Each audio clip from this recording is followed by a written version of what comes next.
বীরবল একদিন অসময়ে প্রাসাদে যেতে দ্বাররক্ষক বাধা দিয়ে বলল, এখন ভেতরে যাবার কোনো হুকুম নেই। বীরবল বললেন, আচ্ছা, এখন আমায় যেতে দাও, যা বকশিস পাবো তার অর্ধেক আজ তোমায় দেব। এবার দ্বাররক্ষক তাকে ভেতরে যেতে দিল, কিন্তু অন্দরমহলের দ্বাররক্ষক তাকে আবার বাধা দিল। বীরবল তাকেও আশ্বাস দিলেন, আজ যা বকশিস পাবে তার অর্ধেক তাকে দেবে।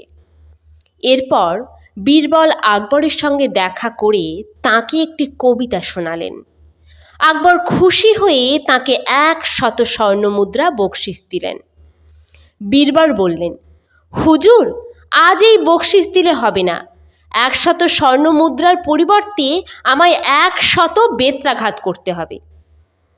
আকবর বুঝলেন নিশ্চয়ই এর পেছনে কোনো